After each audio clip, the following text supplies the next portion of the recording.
Welcome to Ludus Magnus, episode 3, with Dr. Matthew Taylor joining me to my left. And Dr. David Boffa joining me to my right. And we are going to be playing Mortal Kombat 10, as we did last week, and also discussing Patrick Miller's book, From Masher to Master, the Educated Video Game Enthusiast Fighting Game Primer, in parentheses, Superbook Edition, presented by Shoryuken.com, which both of us read sections of and will be then talking about. It was a very nice Shoryuken you just... Thank you. I practiced, knowing we'd be talking online.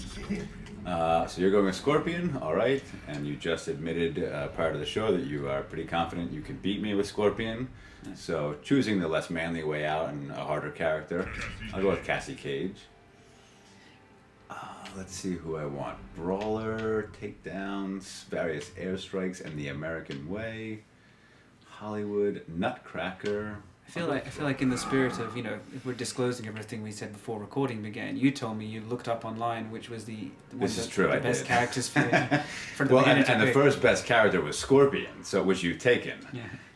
But allegedly Sub-Zero is a good defense to Scorpion, so maybe I should have gone with Sub-Zero. But Cassie Cage was the second best character, they said, for beginners, which I'm very much a beginner. So, David, do you consider yourself an educated video game enthusiast? Do I consider? You will.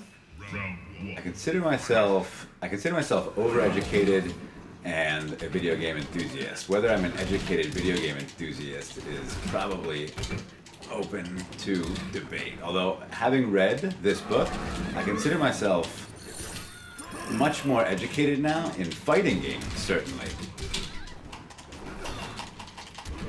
Facing the wrong way when doing that. Wow. You are kicking my ass at this point. But I blocked that at least. I'm gonna have to play.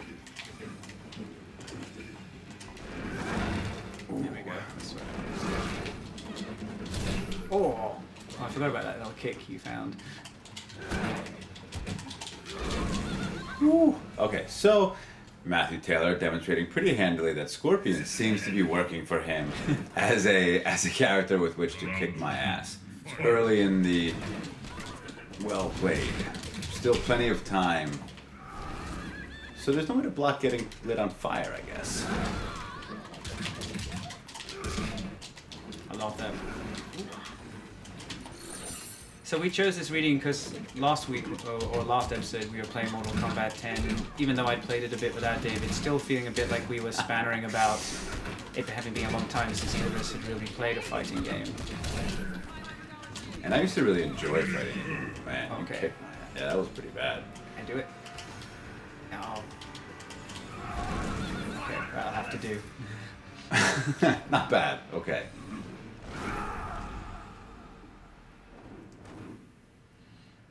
So, as you were saying, we picked this, or you picked this, I should say. You were the one who found this and then recommended it to me, and we decided it'd be fun to read in light of the fact that we're playing a fighting game. Although this book is really about Street Fighter 2 and Street Fighter 2 Turbo, maybe?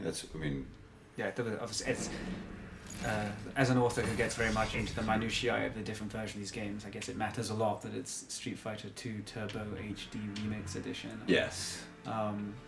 Patrick Miller is clearly, very well versed in the world of fighting games, and as a fighter himself, he notes he has done. I looked it up, and he mentions it in the text at one point. He's done some actual fighting MMA, I believe, and has a 5-7, I think a 5-7-0 or 5-7-1 or something like that record. But he really considers fighting games to be. I mean, he doesn't talk about fighting, real world fighting, a whole lot, aside from quoting one MMA fighter. But he really considers fighting games a great way to teach discipline, to teach. And now I can't think. certainly he has a very kind of tightly evolved sort of theory of fighting games. He has his ideas of what sort of what they are philosophically, and then how you should play them, and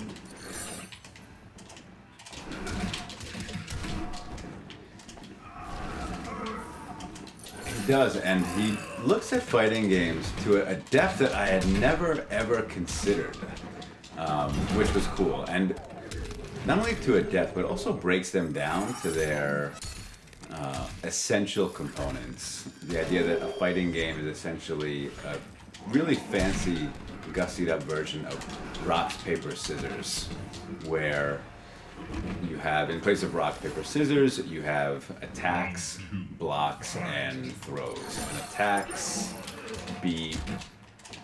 How does it go again? Attacks beat throws, right? Attacks Throws beat blocks, throws. and blocks beat attacks. Is that like an alien in a jar there? It's unclear to me what that is. It's unclear what a lot of the stuff in the background is, or how to use it. Ooh.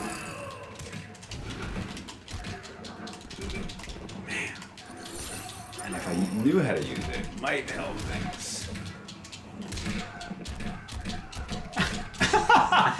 So, that at least is getting me on board a little bit. And he talks a little about things like this where if you just, sometimes you just do the same thing over and over again. Oh, there we works.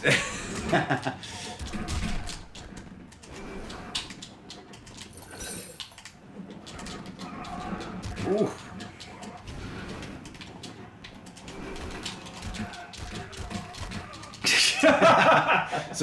So what I've found is kicking you in the shins over and over again might be a way of actually countering your scorpion. Ooh, that was bad. Yeah, I feel when I was thinking of his rock paper scissors thing, it seems to me, at least certainly in Mortal Kombat, where it seems possible to kind of make contact right away at the beginning of the round, that you really, what does each player choose to do? Yeah. Well, after he says fight, has really got an element of. Man, so there's no real way to block that. No, you don't.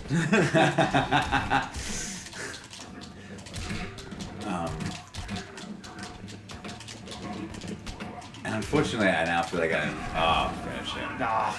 I'm back to the button mashing. It was interesting in reading the book to see how much he'd thought of fighting games, how closely he looks at even things like frame rates and where, because we're looking at a game like this, and I don't know how Mortal Kombat works, but I'm assuming it's something similar. I'm going to go back with Cassie Cage. She's supposed to be easier. Or no, I'm going to go with another character I recommend. Aaron Black. So when he's looking at Street Fighter 2, he looks at the fact that, on the surface you have a couple characters and there's all this flashy stuff like who what the clothes are and the personality behind, when really it comes down to the basic moves you have, and also the fact that you're dealing with like basic game mechanics, like where the strike box is, or what he calls I think he calls it the... There's the hitbox and the hurt box. Hitbox and the hurt box, exactly. And in a lot of ways, everything else that's happening is kind of irrelevant. And if you know certain tricks about the hurt box and the hitbox, like, there's something about, so if you're in Mortal Kombat, this is different, or in Street Fighter, this is different because you block by pressing back, and back is obviously subjective depending on where your opponent is. And so if an opponent can jump over you and get an attack in, there are ways to consider. There we go. Whoa. Yes! Oh my god, bullet. that's brutal. A bullet with your name on it. And unfortunately, I keep jumping, which is one of the things he says not to do.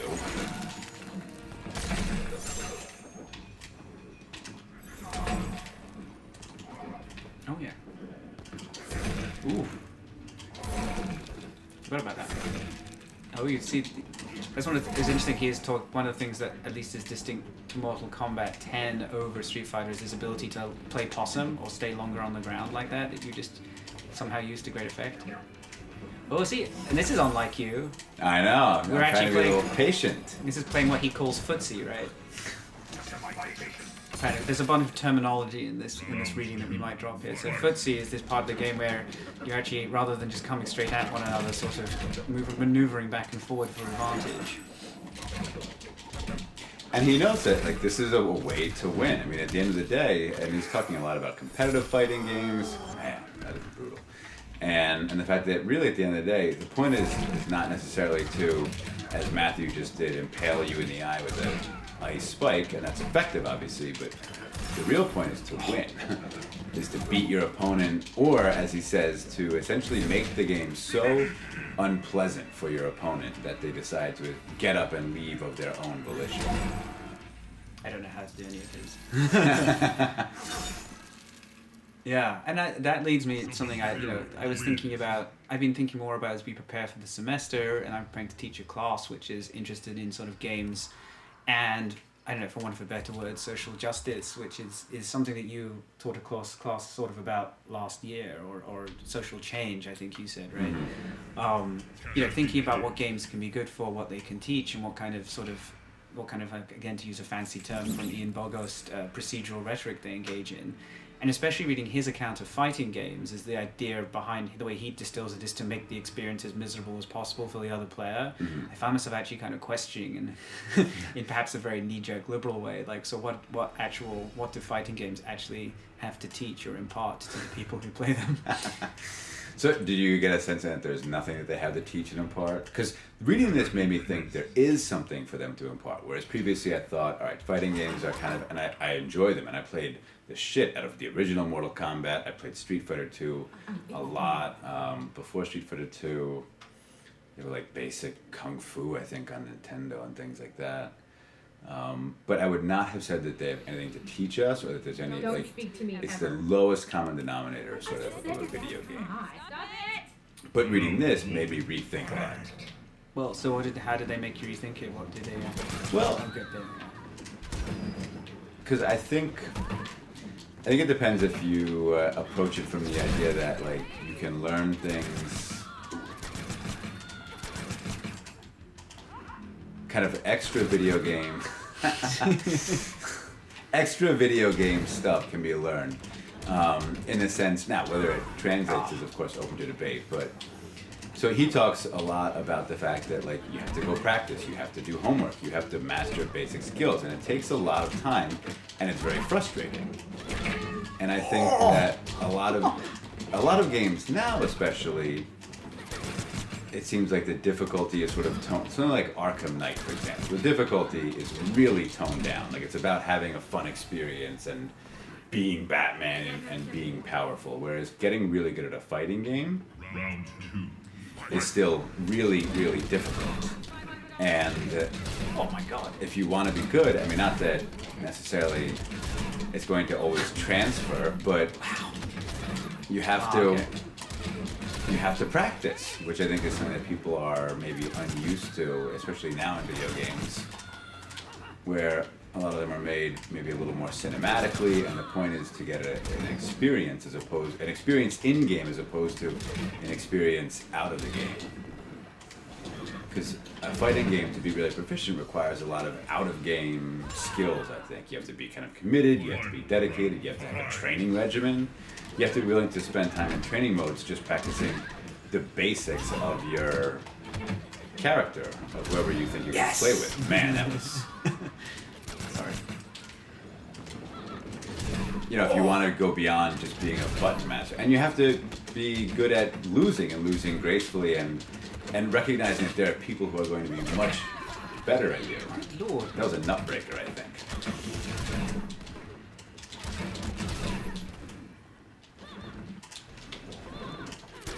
Ooh.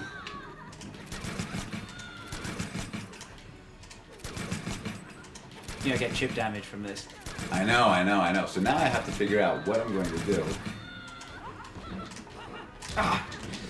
And you knew I was coming in for an air attack, I think, but decided I just failed to pull off fail.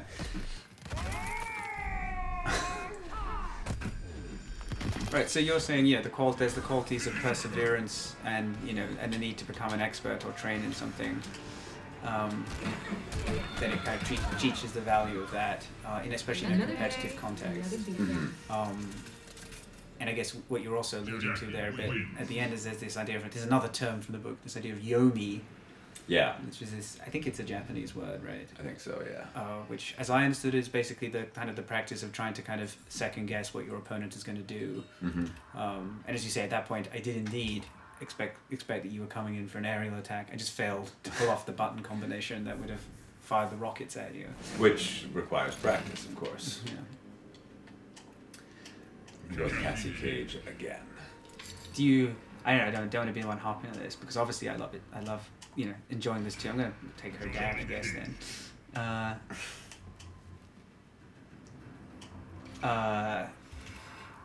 Do you have any kind of ethical quandary about that these skills being taught in such a confrontational kind of space? Like you're learning these skills in order to dominate somebody else, to dominate another human being. So I do, and I sort of the same ethical quandary I have with MMA and UFC and things of that nature, which I'm not, I know they're hugely popular, and I'm not terribly a fan of. And kind of the issue I have, I think, with a lot of sports in general, I mean, the kind of classic sports narrative is they teach you all sorts of really positive things about dedication and training and hard work and so on, which I think is true, but they also teach you really terrible things like nationalism, violent nationalism, we could say, or the idea of overcoming an opponent at any and all costs, which might be useful skills, but raise ethical considerations. But then I also felt like, well, maybe in a video game, you get some of the benefits without some of the drawbacks, like brain damage from being a fighter, or this is just going over and over. Yeah, but I'm just looking. So I'm trying to learn how the hell, and it hits. I think it hits high, low, high. So that's why it's so hard for me to block it. Ooh. Did you have ethical problems with this?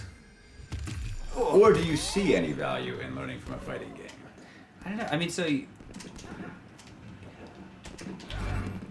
Or do you see fighting games any more valuable?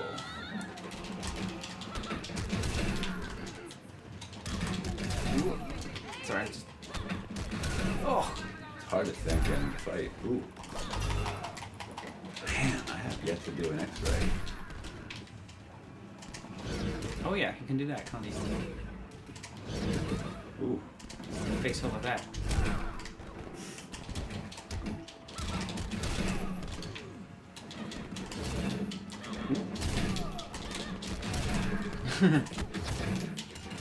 Ooh. Oh. Oh, I mean, so. I mean, you get that. I mean, it's sort of, in some ways, it's about the general question of the ethics of sort of teaching through competition or using, I can't remember if I read this in that article on First Person Scholar about queering video games, but they talk about, somewhere people talking about how games and gamification, one of the sort of theoretical problems with is where they sort of harness, well, I think they use the word because it's fancy, libidinous energy, in order to use it in other directions. But I mean, to the extent that it does harness the libidinous energy of both. I mean, it's fun kind of mastering the skills of this game and then using them on another, in competition with another person.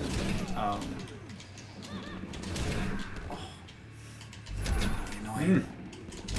Ooh. See, I knew I made a mistake with that last one.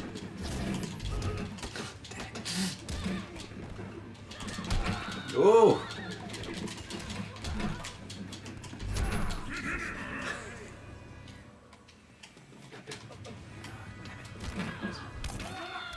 Ooh. Is that a finishing move? No, I don't think so. That's alright, it's still pretty cool. But then the other side of that is like, well, if it works, it's chat between like the idealism and pragmatism. I mean, there's he points to reading at the end that I looked at some of this stuff in the reading list at the end, including David Cern's Playing to Win, and what was the other one? Is it Michael O'Reilly's post about simplifying your mental stack? All of these are links at the end of the PDF.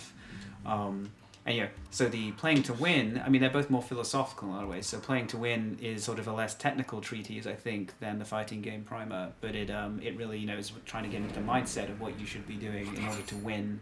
And similarly, the mental stack is a kind of an order of operations for simplifying the way you approach a fighting game, which is touched on in the reading we did, but is advanced, I think is distilled from this. The idea of, every character has something like, I think in terms of Ryu, he says like 34 moves.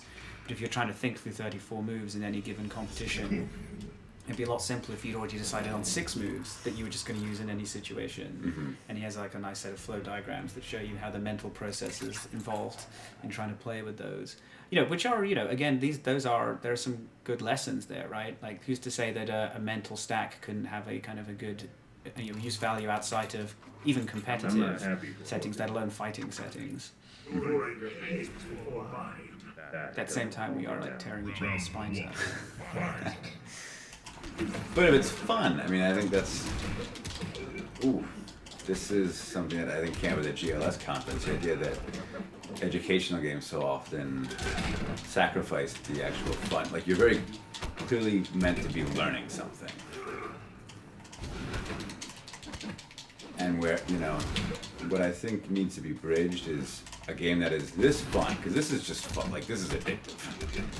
And there has to be a way to make it somehow, not educational, because that almost, by definition, means it's not going to be terribly pleasant, but to see what sort of value there is in a game like this and how you can harness it. Now we're just both waiting. Oop, lit me on fire.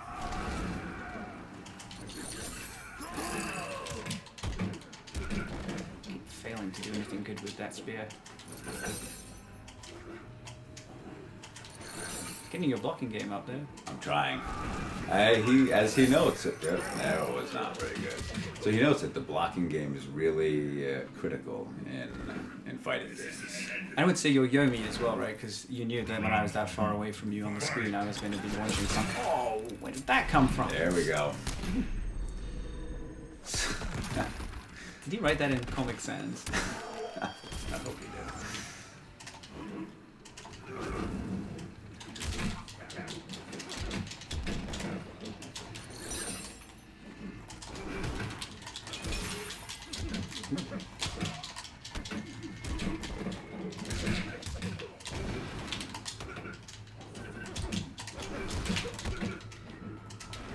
So one of the things I noticed playing this is as you go back, you were talking about, I think it's called the cross-up kick, where in Street Fighter, where if I jump over you, kicking a certain way, and you don't change the direction you're blocking in, you get hit by the kick. And it would seem to me that in Mortal Kombat that isn't a danger.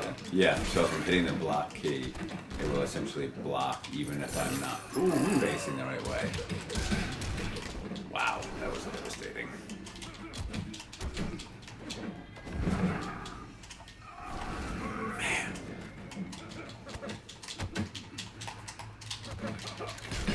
Ah, see? Block. Throw beats block, right? Ooh. Ooh. Yes. Yes. That's such a clean skeleton that burns away. You think it'd be charred or something? I don't know what to tell you. Man, I don't know that I've won a game yet, have I? Came very close. I mean, I've been sticking. Well, I accidentally been sticking to Scorpion a lot. Should I try picking someone else? No. If I'm beating you, it's going to be a Scorpion. Although I might have to come over and practice more often. You're always welcome. I'll try Cassie. I feel like maybe I got close with Cassie Cage. I'm gonna go back to being this guy. Quan Chi. Just because I love doing that one portal move. I'll go with the Cassie Cage as Brawler. I'll take a look at the notes again. It was really, as we said, a well-written book, which maybe convinced me that fighting games had merit more than if it were a poorly written book. It's a matter of ethos then, as well as logos. Yeah, I mean, I found it because I was reading up. What the hell? I don't know. He's riding a ram with glowing horns. Disappeared. He's also got a green skeleton going out. Whoa. Ooh. I wonder if there's a way. There's got to be a way to like pull your leg through or something. There you go. Look at that. That's impressive. I'm gonna use my kick over and over. Oh, but you learned how to block it, so you're Yomi, I guess. Oh, and well, it's not just Yomi, of course, right? It's then actually also knowing what to do. Exactly, knowing what to do, but also having the ability to do it. Yeah, because as I understand it, the Yomi is knowing that you're going to keep doing that combo. Unfortunately, it's the only combo I know with her right now, and that really should break her block, I feel.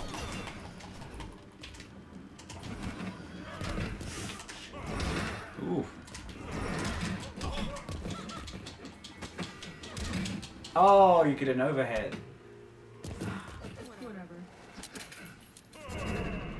Round 2. Fight.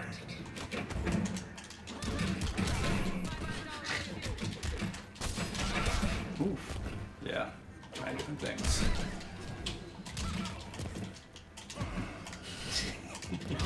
I just never get tired of that.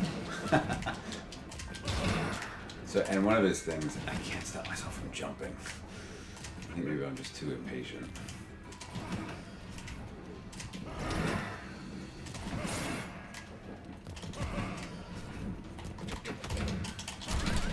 Aha! There's a monk in the background. I think you can. There's one of them. I think you can. You can use. Yeah, there you go. Ooh, you swung a monk and hit me. I really feel like you shouldn't be able to block that easily.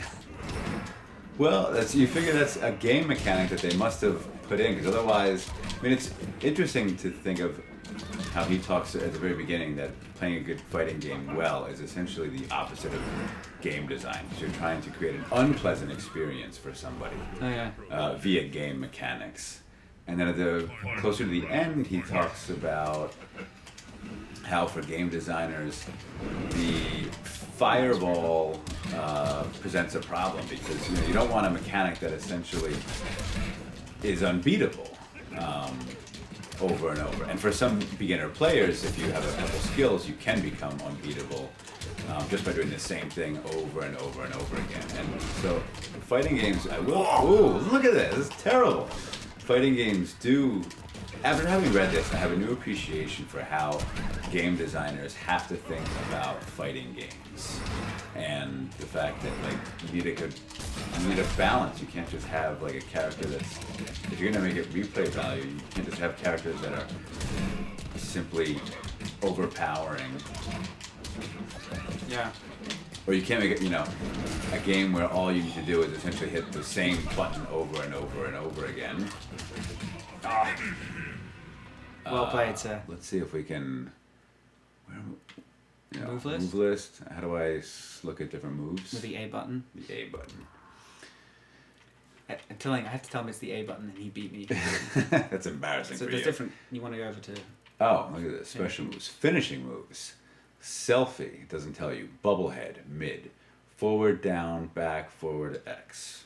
I'm never going to remember that. I feel like the easy fatalities haven't really been working out, but if you want to. Where are the easy fatalities? Where it says. Oh, hold RT plus X. Easy fatality. RT plus X. Yeah, of course that was an easy fatality. That was a terrible fatality. Is she going to shoot him at least? That was pathetic. Yeah, no, speaking of design, I found myself, as you were to go back to what you were saying earlier, you were talking about the sort of the mechanics that go into these games and the idea of hitboxes and hurtboxes and frames, and again how like the really, really sort of hyper nuanced play involves knowing the frames, number of frames in each animation, and trying to exploit frame advantage and these kinds of things. And thinking about that, and thinking about how I'm sure Street Fighter 2 was not the game that invented that, but essentially to think that when the developers of the original Mortal Kombat came along and sort of reverse engineered that system from a game like Street Fighter 2. And again, we all don't think necessarily the early 90s as being the most, or even as the late 80s, but the most sort of well-developed video games. But actually, there's kind of quite complicated stuff going on there. And to think that not only somebody that could invent it, but that somebody else was then able to kind of replicate it, to work out that it worked on this principle of these things, gave me a newfound respect for I guess Midway. So you're sticking with Cassie Cage, huh? I'm gonna stick with Cassie Cage. Although you with Scorpion, so far unbeatable. You with everybody has been unbeatable prior to that last match. You should probably maybe we're almost approaching half an hour, so we probably start wrapping it up with this match. This is true. So this might be it. This is for all the marbles here. Although we'll probably keep playing. Even though I wanted a challenge on this question of what's the use of this game, is it I did actually find an interesting analogy between not only fighting games but the way that our author describes fighting games. And I went to a swing dancing class last night, and the kind of one of the big challenges, especially if you're leading, is you're essentially responsible for making up the sequence of moves that the couple will do in a swing dance. And it got me thinking about, at least combos or something like that, or the idea that, I don't know if it's part of Yomi, but certainly the idea of playing these games well is not just reacting in the moment, right, but having a kind of a vocabulary of things you're aware you can do and planning to kind of string them together. So it's not really, if I want to play well, it's not just enough to do the teleport move like that, but I really want to land a combo afterwards. Yeah. Well, and I have to learn how to actually do something in the face of your teleport move. Oh no! Yes. So I don't know, I found an interesting analogy to swing dancing and Mortal Kombat. You don't want to get the two mixed up, certainly. So there's unfortunately no way that I'm aware of, at least, to block that. I don't know. I'm kind of on the fence about fighting games. And the thing is, I really enjoy this more than that fire shit. I really, when I'm not being lit on fire, I really enjoy this Mortal Kombat, and I have enjoyed fighting games for years. But I do, it's one of those things where it's like, first of all, not every art form has to have kind of merit beyond simple enjoyment. I think it's cool when games do have merit beyond simple enjoyment. But that's okay if they don't. But a book like this, it makes you think that there is something like... So does that actually beat your block? Does what beat my block? The teleport, or were you releasing block when I hit you?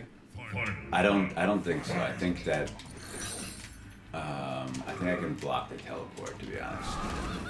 That I cannot block. At least as far as I'm aware. It doesn't seem to do a lot of damage though. But it's badass. And I think it might just be demoralizing too. And it also, one of the book talks about is the fact that there's this latency period with attacks, with both attacks and getting hit. This period where you can't do anything essentially. Which is also hit stun or block stun, I believe. Yeah, exactly.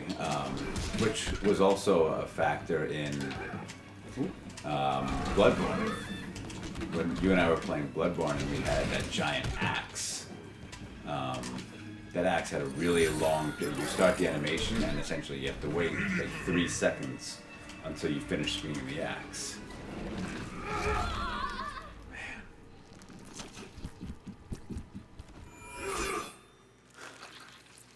And you cut my face off. Scorpion wins. Fatality. So you've really learned how to play Scorpion. Or I'm just really terrible. I still have. I've been gone up a tower a couple of times in this game with him on medium, and I still have to restart a couple of the matches after the computer beats me. So,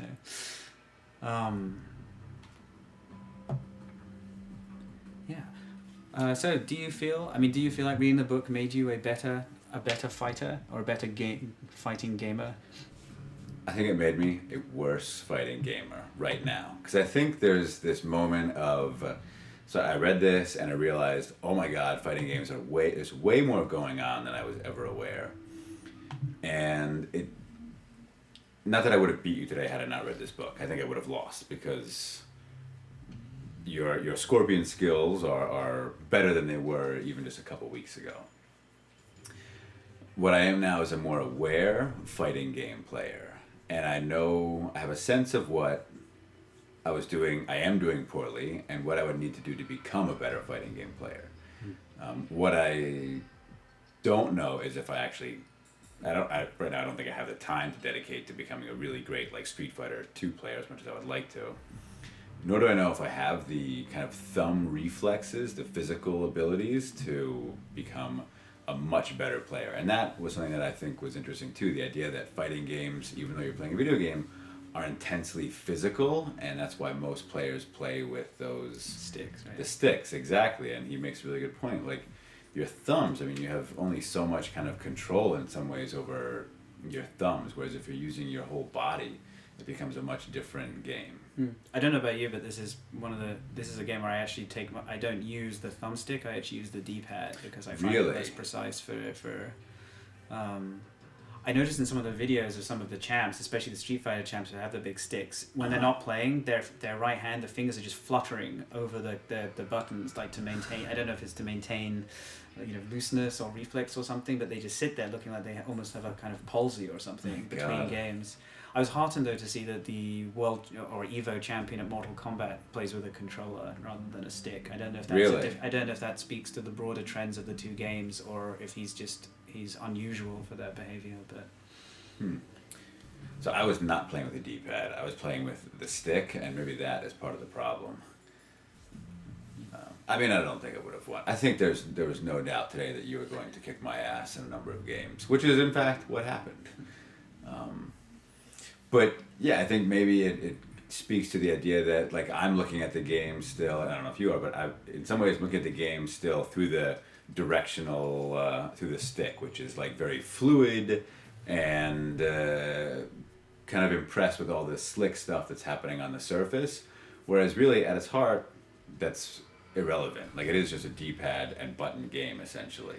Actually, I mean, we're getting really. I think perhaps this is probably getting a bit too geeky, but also that stick, right, is I think it's an analog stick, right? So it actually has a greater range of motion and different degrees of motion. Whereas I think that the arcade sticks are essentially just D-pads with a stick. They have eight places they can go.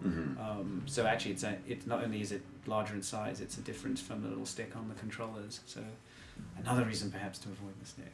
Now I've learned. Now when we play after signing off, I will be handily beating Matthew several times in a row. No doubt. That's why I hid this secret from me.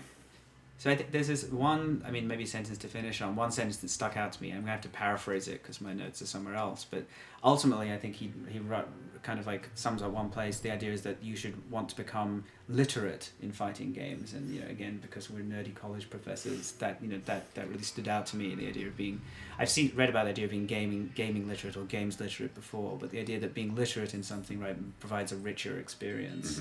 And certainly I think that reading this book helped me feel more literate about fighting games. Yeah, I would agree. And prior to reading it, I don't think I thought at all about fighting games. And now, so for example, you just kicked my ass in I don't know how many games in a row, 9, 10, something like that. But I was experiencing the game slightly differently, which in the same way that when you learn a little bit about film or TV, you kind of appreciate it differently.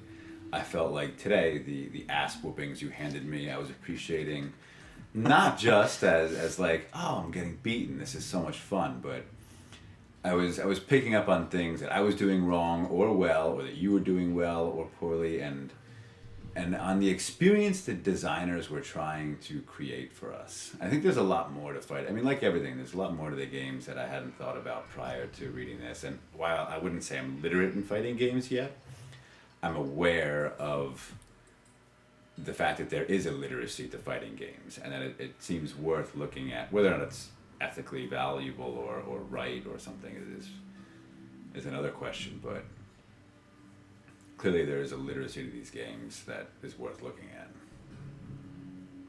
Great. Should we end it there? I suppose so. This is Ludus Magnus, Dr. David Baffa here with Dr. Matthew Taylor, and we are signing off.